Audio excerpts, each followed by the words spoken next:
Mummy. हाँ सपना बेटा। मम्मी मैं चलती हूँ। अरे बेटा अभी तो आई है, 1-2 घंटे और रुक जाना। जब से शादी हुई है तू अपने मायके में 2 दिन भी नहीं रुकी है। अरे मम्मी यही मेरा ससुराल है और यही मायका है। अब मैं आपसे हर 2-4 दिन में मिलने तो चली आती हूँ, भले ही 1-2 घंटे के लिए आऊँ, लेकिन आ तो जाती हूँ मैं। हाँ हाँ बेटा आ तो जाती है, लेकिन मुझे ऐसा लगता है कि 2-4 दिन तो हम लोगों के साथ में रुके। ये क्या सुन रहा हूँ सपना में? क्या हुआ पापा? देखो बेटा, तुम्हारी शादी को आज पूरे 6 महीने हो गए हैं, लेकिन इन 6 महीनों में तुम हमारे घर में 4 दिन के लिए भी नहीं रुकी हो। हमने तुम्हें गांव में इसलिए नहीं दिया था कि तुम अपने मायके में 4 दिन रह भी ना पाओ। हमारी भी तो इच्छा होती है, हमारी एक ठो बेटी है और वो अपने मायके में 4 दिन के लिए आ जाए। सपना बेटा, तुम्हारे भैया और भाभी दोनों विदेश में रहते हैं, वो लोग भी नहीं आ पाते हैं यहाँ पर ज़्यादा, और तुम हो कि तुम भी नहीं आती हो यहाँ पर।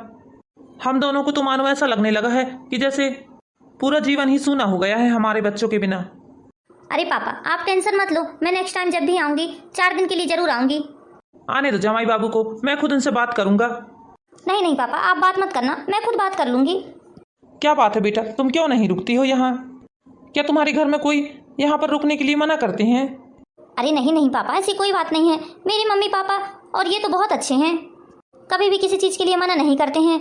लेकिन मुझे ही लगता है ऐसा कि यदि मैं 4 दिन यहाँ रुक गई तो घर की देखरेख कौन करेगा? वहाँ पर मम्मी पापा को भी मेरे बिना सूना सूना लगता है, और मम्मी जी से सारे घर की देखरेख नहीं हो पाती है पापा। ऐसा है बेटा, जब तुम्हारी शादी नहीं हुई थी तो कौन देखरेख करता था तुम्हारे घर की? मान रहा हूँ वो मम्मी पापा के लिए तुम्हारी कुछ जिम्मेदारियाँ हैं, तो इस मम्मी पापा के लिए भी जिम्मेदारियाँ रखो थोड़ी सी। तुम यदि अपने मायके में 2-4 दिन के लिए रहने आओगी तो हम लोगों को बहुत अच्छा लगेगा बेटा। पापा मैं नेक्स्ट टाइम यहाँ रहने जरूर आऊँगी, बस आप अपनी सेहत पर ध्यान दीजिए। अभी अभी आपका बीपी बहुत हाई रहता है, डेली चेकअप करवाते रहा करो आप। हाँ मेरी गुड़िया, मैं डेली चेकअप करवाते रहूँगा। अरे जाने भी दीजिए उसे, क्यों परेशान कर रहे हैं बेचारी को? अब उसकी ससुराल के प्रति ज्यादा जिम्मेदारियां हो गई हैं, अब हमारी बेटी की शादी हो गई है, हमारा और आपका तो उस पर ज्यादा अधिकार नहीं रहा अब। ऐसी बात नहीं है मम्मी। ठीक है मम्मी मैं टैक्सी लेकर चली जाती हूँ, फिर फ़ोन करती हूँ आपको पहुँचकर। हाँ बेटे ठीक है। पापा आप अपना अच्छे से ध्यान रखना। ठीक है बेटा, चलो बेटा मैं तुम्हें छोड़कर आता हूँ। नहीं पापा आप आराम कीजिए, मैं चले जाऊँगी, मैंने टैक्सी बुला ली है, बस टैक्सी आती ही होगी। समधी जी और समधन जी को हमारा नमस्ते बताना बेटा। हाँ बेटा हमारा नमस्ते बताना उन्हें। ठीक है मम्मी पापा मैं चलती हूँ।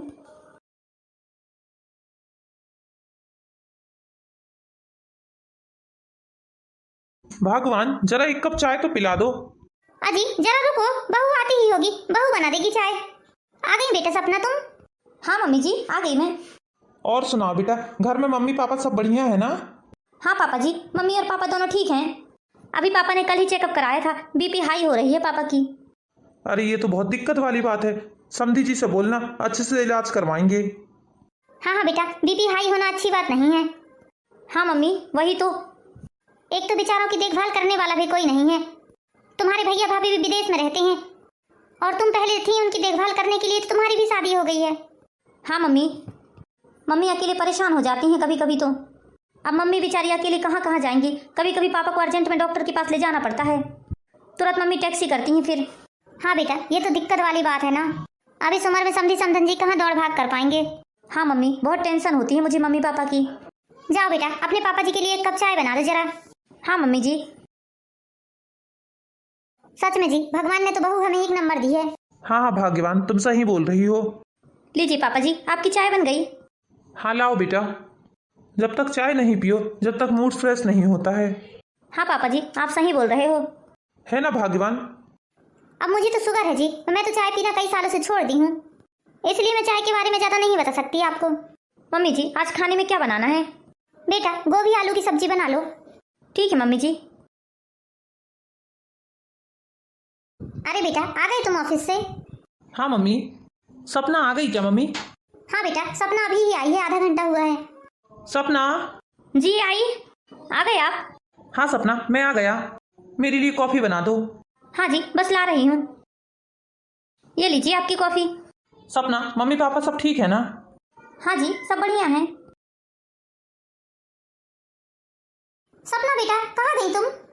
जी मम्मी जी बोलिए। बेटा आज मेरा पकोड़े खाने का बहुत मन हो रहा है, क्या तुम बना सकती हो? मम्मी जी इतनी छोटी सी बात के लिए आप ऐसा क्यों पूछ रही हैं? आप बैठिए, मैं अभी बना कर लाती हूँ आपके लिए पकौड़े। थैंक यू बेटा। बहू, सपना, जी मम्मी जी। तुमने आकाश का टिफिन बना दिया क्या? उसे लेट हो रहा है ऑफिस जाने में। सुबह के 10 बज गए बेटा। हाँ मम्मी जी, बस लेके आई। मैं बस इनका टिफिन लेके ही आ रही थी मम्मी जी। हाँ लाओ बेटा, दे दो जल्दी से। इन्होंने नाश्ता कर लिया ना मम्मी जी? हाँ बेटा, नाश्ता कर लिया है उसने। ठीक है बेटा, आज जल्दी जल्दी किचन का काम निपटा लो। देवी जी के जश्न में चलेंगे आज। हाँ ठीक है मम्मी जी। कितनी अच्छी हैं मम्मी जी और पापा जी। मुझे इन लोगों के साथ ऐसा लगता ही नहीं है कि मैं अपना घर छोड़कर दूसरे घर में आई हूँ। मुझे एहसास ही नहीं होता कि मैं अपने ससुराल में हूँ। बहू नहीं, अपनी बेटी मानते हैं ये लोग मुझे। तो मेरा भी फर्ज बनता है इन लोगों के प्रति कि मैं भी इनको अपने माँ बाप से बढ़कर मानूं। हमेशा ऐसा ही बना रहे हमारा प्यार बस। चलो जल्दी से, सारा काम तो हो गया है, अब बर्तन मलने के बचे हैं, बर्तन और मल लेती हूँ। पहले मोबाइल को चार्जिंग में लगा देती हूँ, फिर मम्मी से बात करूंगी मैं। चलो फटाफट बर्तन मल के किचन साफ कर लेती हूँ, फिर मम्मी जी के साथ मुझे जश्न में भी जाना है।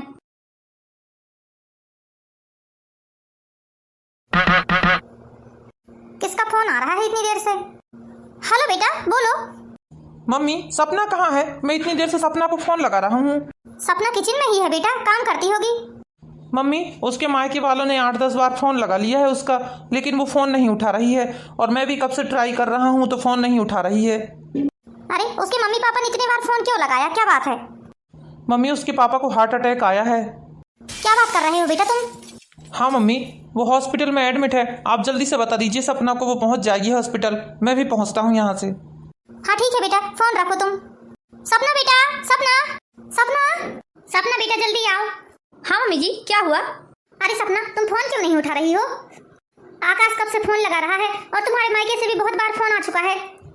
अरे मम्मी जी, वो मैंने चार्जिंग पे लगाया है मोबाइल कमरे में। अरे बेटा, तुम्हारे पापा की तबीयत बहुत खराब हो गई है। क्या हुआ मम्मी जी पापा को? मुझे नहीं पता बेटा, जाओ तुम जल्दी हॉस्पिटल जाओ। हाँ ठीक है मम्मी जी।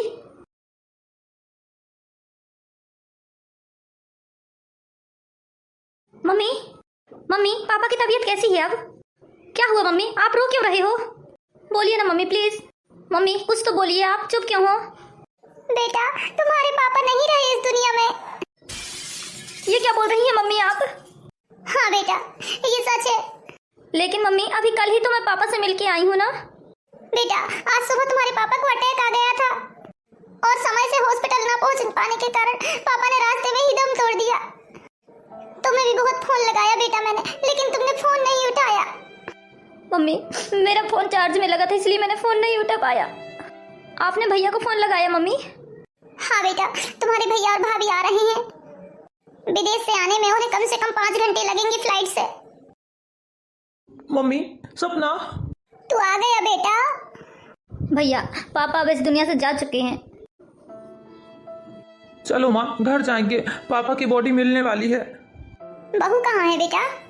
वो आई है माँ, लेकिन मैंने उसे घर में छोड़ दिया। अच्छा किया आपने भैया, जो भाभी को घर में छोड़ दिया। छोटे से बच्चे को लेकर भाभी कहाँ हॉस्पिटल आती? बेटा, मैं तेरे पापा के बिना कैसे रहूंगी? मत रोइए मम्मी। हाँ मम्मी, आपके बच्चे हैं ना आपके साथ, आप क्यों रो रही हैं? आपके रोने से कोई पापा वापस नहीं आ जाएंगे। मैं और भैया है ना, हम लोग आपका ख्याल रखेंगे। चलिए मम्मी, अब घर चलिए।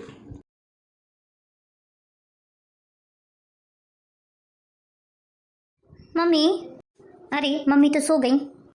अब मम्मी को नहीं उठाती। बहुत मुश्किल से तो मम्मी को इतने दिनों बाद अच्छी नींद आई है। जब से पापा गए हैं तब से मम्मी ठीक से सोई भी नहीं है। देर भी तो हो गई पापा की। अब 1-2 दिन में मैं भी अपने घर चली जाऊंगी। आकाश जी को भी मेरे बिना बहुत दिक्कत होती होगी। भैया भाभी भी मम्मी को लेकर कल विदेश चले जाएंगे। मम्मी भला रहेंगी किसके सहारे यहाँ पर? आज की रात अपनी माँ के साथ ही सो जाती हूँ मैं। फिर ना जाने मम्मी कब विदेश से आएंगी और मेरा कब उनसे मिलना होगा। ये लीजिए मम्मी, चाय पी लीजिए। हाँ बेटा, रख दो। मम्मी जी, अब आपकी तबीयत ठीक है ना? हाँ बहू, अब मुझे काफी अच्छा लग रहा है। मम्मी, हम लोग जा रहे हैं कल।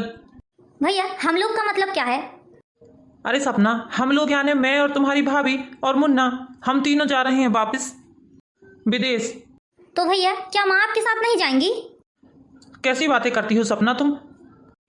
विदेश में भला माँ कैसे रह सकती हैं? यहाँ का रहन सहन अलग है, वहाँ का अलग है। माँ को यहाँ रहने की आदत हो गई है, अब माँ विदेश में कहाँ रहेंगी? भैया पापा जिंदा थे तो माँ और पापा एक दूसरे के सहारे रह लेते थे, लेकिन अब आप किसके सहारे छोड़ के जा रहे हो बताइए आप। अरे सपना, तुम तो जानती हो विदेश में हर एक चीज़ महंगी है। अब इतनी महंगाई में एक व्यक्ति का भी बहुत खर्चा होता है। तुम्हारी भाभी को भी ऑफिस जाना पड़ता है और मुझे भी। जब हम दोनों ऑफिस जाते हैं तो माँ का घर पर कौन ख्याल रखेगा? और फिर जब हमारे घर माँ चली जाएंगी तो माँ के जाने से हम लोगों को दिक्कत और होने लगेगी। तुम्हारी भाभी को काम भी बहुत ज़्यादा हो जाएगा और फिर वहाँ पर काम वाली भी नहीं मिलती हैं। एक एक काम वाली कम से कम 25 से 30 हज़ार रुपये लेती है। अब बताओ तुम, एक व्यक्ति के लिए इतनी महंगी काम वाली कहाँ से रखेंगे हम? हमारी तो उतनी कमाई भी नहीं है जितना खर्चा हो जाएगा माँ के जाने के बाद। तुम हो ना, तुम माँ का ख्याल रखना। पैसे मैं माँ के खाते में पहुँचाते जाऊँगा, तुम पैसों की टेंशन मत लेना। भैया आप पैसे नहीं भी पहुंचाएंगे तो माँ को पैसे की ज़रूरत नहीं है, क्योंकि पापा की पेंशन इतनी आती है कि माँ बैठे बैठे भी खाएंगी तो माँ का पैसा खत्म नहीं होगा। बस माँ को इस उम्र में सहारे और साथ की ज़रूरत है। और रही बात मेरी भैया, तो देखिए मेरी भी शादी हो गई है, मैं माँ को कब तक बार बार आकर देखूंगी? मुझे भी तो अपना ससुराल देखना पड़ेगा ना। अरे तो कोई बात नहीं, एक नौकरानी रख लो माँ की देखभाल करने के लिए, मैं पैसे पहुँचा दूंगा। भैया ये आप क्या बोल रहे हैं? आपको बोलने में भी थोड़ी बहुत शर्म आनी चाहिए। तुम छोटी हो सपना, और छोटी जैसे बात करो। ज़्यादा बड़बोली बातें करने की ज़रूरत नहीं है तुम्हें। मैं कल जा रहा हूँ, बस बोल दिया मैंने। हाँ ठीक है भैया, जाइए आप लोग, और पैसे पहुंचाने की ज़रूरत नहीं है माँ के लिए, मैं हूँ, वो सब मैं देख लूँगी। चलो संगीता।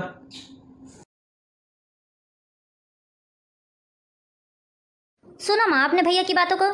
किस तरह से बात कर रहे हैं भैया? हाँ बेटा, अब उसकी मजबूरी है, वो भी क्या करेगा।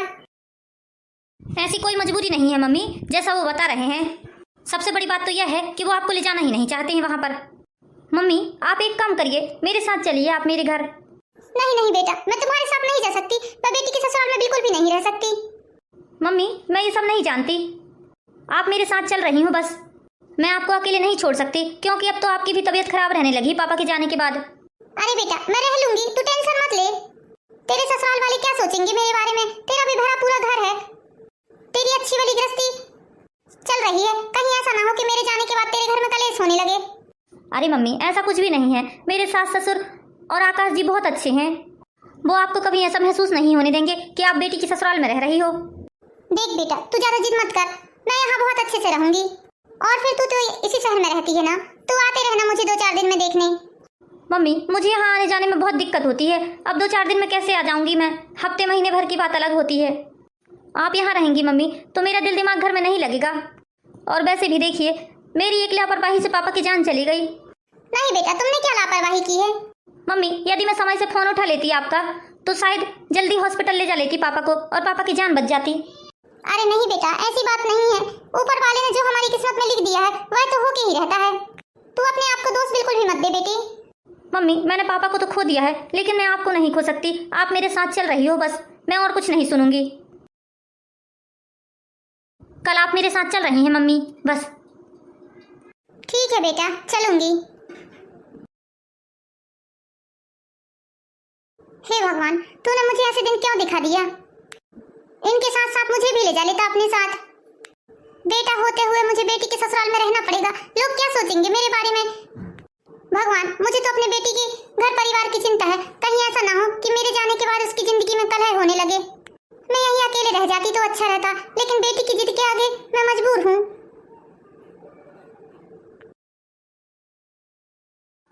मम्मी जी। हाँ बेटा। अरे सपना बेटा आ गई तुम? जी मम्मी जी। नमस्ते समधन जी। नमस्ते नमस्ते समधन जी, आइए आइए। सपना बेटा ये तो बहुत अच्छा किया तुमने जो समधन जी को अपने साथ में ले आई। यहाँ पर रहेंगी तो उनको अच्छा लगेगा। हाँ मम्मी जी, वहाँ अकेले किसके सहारे छोड़ती मैं, भैया अभी विदेश चले गए हैं। अरे हाँ हाँ बेटा कोई बात नहीं। नमस्ते समधन जी। नमस्ते समधी जी। जाओ बेटा सपना, मम्मी को उनके कमरे में छोड़ दो ले जाकर, आराम करने दो बेटा मम्मी को। जी पापा। चलिए मम्मी अंदर। बेचारी समधन जी के साथ बहुत गलत हुआ। समधी जी के जाने के बाद तो देखिए कैसी हो गई है बेचारी। अरे सुधा, जीवन साथी का बिछड़ना बहुत दुखदायक होता है और इस उम्र में तो एक दूसरे की बहुत जरूरत होती है। हाँ जी आप सही बोल रहे हैं, भगवान ऐसा किसी के भी साथ ना करे। हाँ ठीक है सुधा, मैं थोड़ा मार्केट से आता हूँ। हाँ जी जाइए। मम्मी अब ये रूम आपका हुआ, आप यहीं रहेंगी अब। ठीक है बेटा। आप आराम कीजिए मम्मी, मैं आपके लिए कुछ बना कर लेके आती हूँ।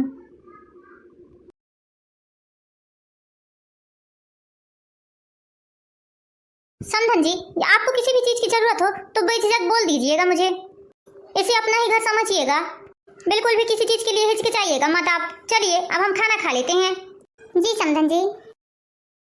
रुकिए समधन जी, मैं थोड़ा दवाई खा लेती हूँ अपनी। मैं आपके लिए पानी लेके आती हूँ समधन जी। ये लीजिए समधन जी पानी। जी धन्यवाद। लाइए समधन जी, गिलास मुझे दे दीजिए। चलिए अब हम चलकर खाना खा लेते हैं।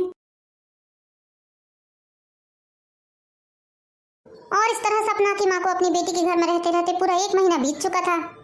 लेकिन जब उसके ससुराल वालों ने ये बात सुनी कि सपना की माँ यहाँ 1-2 महीने के लिए नहीं हमेशा के लिए रहने आई है, तो उनके ससुराल वालों का जैसे उसकी माँ के लिए बर्ताव ही बदल गया। पहले तो सपना की सास सपना की माँ को हर चीज के लिए पूछा करती थी, साथ में खाना खिलाती थी, साथ में मंदिर ले जाती थी, सामने से गोली दवाई दिया करती थी। लेकिन धीरे धीरे उन लोगों ने उनसे बोलना भी बंद कर दिया, और यहाँ तक कि सपना के पति ने भी अपनी सास से बोलना बंद कर दिया। सपना बहू, कहाँ हो तुम? क्या कर रही हो? तुम यहाँ क्या कर रही हो सपना? दिन भर बस अपनी मम्मी के साथ ही रही आती हो। वो मम्मी जी, मैं मम्मी को खाना खाने के लिए बुलाने आई थी। अरे सपना, अब तुम्हारी मम्मी इस घर में मेहमान थोड़ी ना है, 1 महीने से आई हुई है, इसलिए अब उनकी खातिरदारी करना जरा बंद करो और अपने घर वालों पर थोड़ा ज्यादा ध्यान दो। चलो तुम्हारे पापा ऑफिस जा रहे हैं, उन्हें खाना दो चलकर, और मुझे भी खाना दो। हाँ ठीक है मम्मी जी। आखिर मुझे जिस बात का डर था वही हुआ। मैंने कितना समझाया था अपनी बेटी को कि मुझे मत लेके चल अपने घर, लेकिन एक भी नहीं मानी मेरी। ना ही दामान जी मुझसे ठीक से बात कर रहे हैं, ना ही समधी समधन जी मुझसे सीधे मुंह बात कर रहे हैं। मैं ऐसी जिंदगी तो नहीं जी सकती। मैं कल ही इस घर से चली जाऊंगी, अपने ही घर पर जाकर रहूंगी, इतना बड़ा मेरा घर है। चलिए मम्मी, चलकर खाना खा लीजिए। क्या हुआ मम्मी, आप इतनी उदास क्यों हो? बेटा, मैं कल अपने घर वापस जा रही हूँ। हाँ मम्मी, आप सही बोल रही हो, आपका वहाँ जाना ही उचित रहेगा।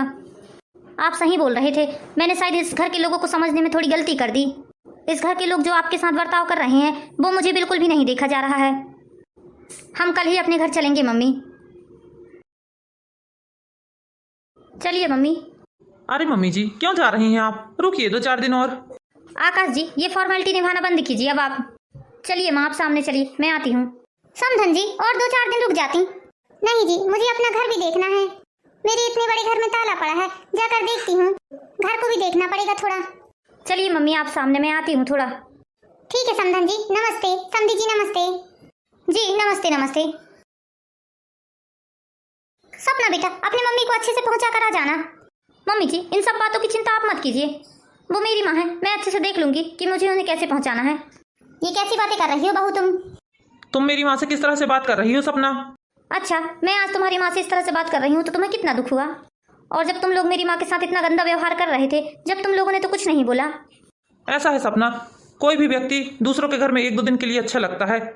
यदि तुम दूसरे व्यक्ति को हमेशा के लिए यहाँ बसाने ला लोगी तो हम कैसे इस घर में रहेंगे? तुम्हारी माँ जब से यहाँ रह रही थी हमें मेहमानों जैसा फील आ रहा था। ऐसा लग रहा था कि हम अपने ही घर में मेहमान बन चुके हैं। न चैन से सो पाते थे, न खा पाते थे, न हंस पाते थे, न बोल पाते थे। मेरी माँ तो बेचारी इतनी सीधी सादी है, वो तो तुम लोगों से कुछ बोलती भी नहीं थी, लेकिन तुम लोगों ने उनके साथ कितना गलत व्यवहार किया है। अरे तो तुम अपनी माँ को अपने पास क्यों रखोगी, ये बताओ? है ना उनका बेटा उनकी देख रेख करेगा।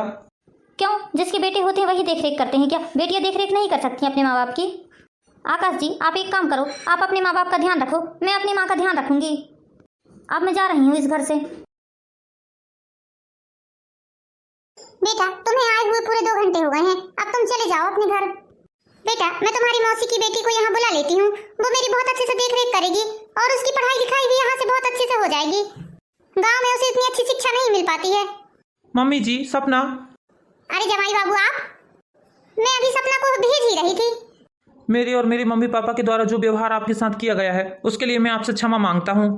मैं तो ये भूल ही गया था, जैसा व्यवहार मैं आपके साथ कर रहा हूँ, यदि ऐसा ही व्यवहार सपना ने मेरे माँ बाप के साथ किया होता तो मुझे कितना दुख लगता। जरूरी नहीं कि बहू ही अपना कर्तव्य निभाए, दामाद ही अपना कर्तव्य निभा सकता है। अरे बेटा, कोई बात नहीं, होता है। मम्मी जी, अब हम लोग हफ्ते में 2 दिन यहाँ रहेंगे दोनों, और मैं डेली ऑफिस से आते समय आपके हालचाल देखते हुए जाऊंगा घर। और किसी भी चीज़ की ज़रूरत पड़ेगी मम्मी जी तो आप मुझे बिना हिचकिचाए फ़ोन लगा दीजिएगा, मैं आपकी सारी ज़रूरतें पूरी करूंगा। नहीं नहीं बेटा, इस सब की कोई जरूरत नहीं है, तुम परेशान मत हो। मम्मी जी यदि आपने मुझे ये सब करने के लिए मना किया तो मैं सोचूंगा कि आपने मुझे माफ़ नहीं किया है। नहीं बेटा, मैं तुमसे कभी नाराज थी ही नहीं। सच में मम्मी जी आप बहुत अच्छी हो। मम्मी जी आप मुझे अपना दामाद नहीं छोटा बेटा समझना। ठीक है बेटा। आकाश जी, आप नहीं जानते कि आपने ऐसा बोलकर मेरी कितनी बड़ी समस्या हल कर दी है। मुझे बहुत खुशी हुई आपकी बातें सुनकर। और आकाश जी आप भी मुझे माफ़ कर दीजिए प्लीज़, मैं आप लोगों से इस तरह से बात नहीं करना चाहती। गुस्से में मुझसे बहुत कुछ निकल गया मुंह से, मुझे माफ़ कर दीजिए। तो दोस्तों कैसी लगी आपको ये हमारी प्यारी सी कहानी? इसी तरह की प्यारी प्यारी मोर स्टोरीज देखने के लिए हमारे चैनल परी एंड ब्लॉग को लाइक कीजिए, सब्सक्राइब कीजिए। Thank you for watching my video दोस्तों। बाय बाय, मिलते हैं नेक्स्ट वीडियो में।